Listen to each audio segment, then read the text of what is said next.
Nous sommes sortis ce matin-là aux environs de 5 heures du matin pour essayer la tentative vers l'Europe via Ceuta. Une fois arrivé au bord de l'eau, il y avait 2 policiers de la Guardia Civile de l'Espagne.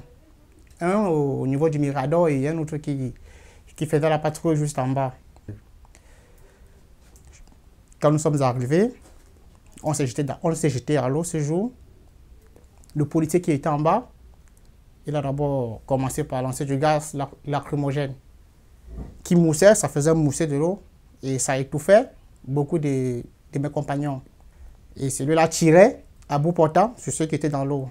Donc, nous étions dans l'eau, il était juste à 1,5 m sur nous, donc il nous voyait bien. Il tirait à bout portant. J'essayais d'avancer, je ne savais pas très bien nager, mais j'avais une vessie qui me protégeait. Puisqu'on criait dans l'eau, on appelait au secours. Comme on criait, la Guardia Civile venait. Nous, au deuxième rang, on se disait que bon, enfin, ceux-là, ils viennent nous sauver, ça va. Ce n'est plus grave pour nous, ils vont nous retirer dans l'eau et ils vont prendre soin de nous. Mais j'ai constaté qu'avec leur bâton, ils battaient plutôt ceux qui étaient au premier rang. Et sur place, on a constaté 5 morts, 5 corps qui flottaient sous l'eau.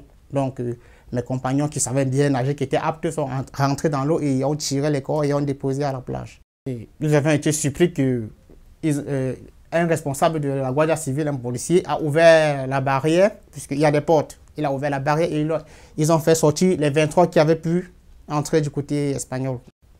Quand nous sommes rentrés en ville, on a constaté qu'il y avait plusieurs de nos frères qui avaient disparu dans l'eau. Parce que ça se passe dans le noir. On ne sait pas qui est qui. C'est le matin qu'on fait le bilan. On essaie de comprendre qu'il y avait plusieurs personnes qui ont disparu après cette frappe. Donc l'eau les aurait sûrement amenés très loin. La Guardia Civile, ce jour, tirait à bout portant sur les gens qui étaient dans l'eau. Tous ceux qui sont morts, mes amis qui sont morts, je les connais puisque on a passé longtemps ensemble. J'ai fait presque 3 ans au Maroc. Presque 3 années. Donc, on essayait parfois à l'eau, parfois à la barrière. On nous jette, on remonte, on se fatigue. Le jour qu'on a un peu de force, on y va, c'est comme ça. Je me rappelle bien d'eux, mais qu'est-ce que je peux bien dire? Si ce n'est pas juste faire ce témoignage, si je fais ce témoignage, c'est pour eux, c'est pas pour moi. Si je suis ici aujourd'hui, ce n'est pas pour moi, c'est pour eux que je suis là. Donc, tout ce que je peux demander, ce n'est que justice soit faite, mais qu'est-ce que je peux faire de plus? Ils sont déjà morts. Mais je sais que chacun venait en Espagne pour avoir une vie meilleure, pour être dans un pays de loi, être protégé et avoir une vie meilleure.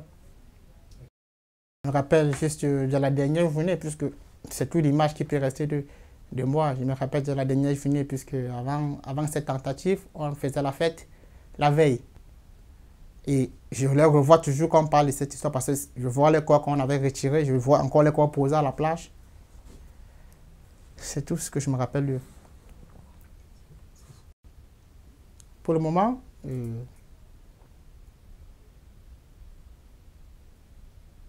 je me sens un peu mieux quand je fais ce témoignage, parce que c'est comme si c'était un hommage pour eux que je suis en train de faire. Donc, je me sens un peu mieux parce que je crois que peut-être avec la justice, je ne sais pas ce qu'on pourra dire à leurs parents, parce que les parents aussi attendent quelque chose, attendent, je ne sais pas, peut-être une lettre de miséricorde, une lettre de, je ne sais pas, d'excuses pour l'Espagne ou pour les gens qui ont eu à faire ça pour leurs enfants.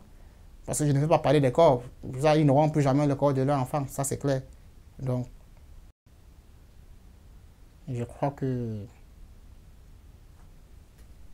ça ne peut aller du sens des parents qui ont perdu leur fils sur cette plage.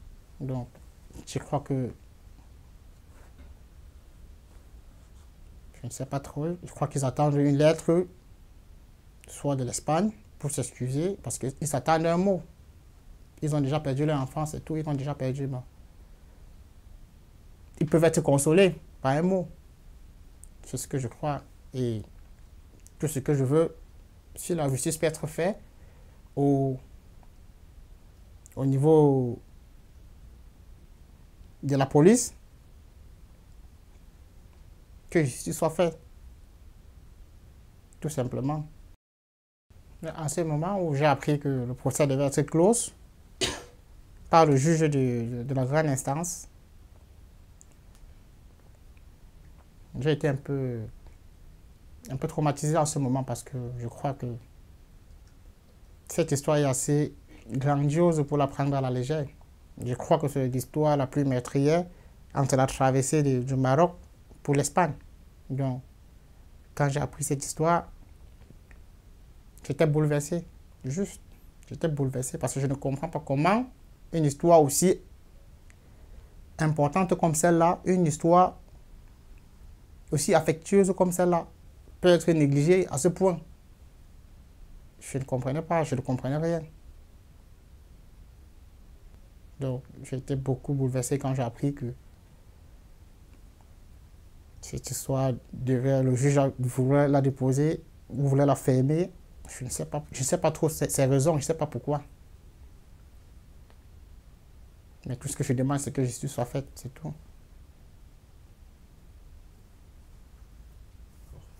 Creo que los padres de los jóvenes están esperando que siempre la justicia hace su trabajo.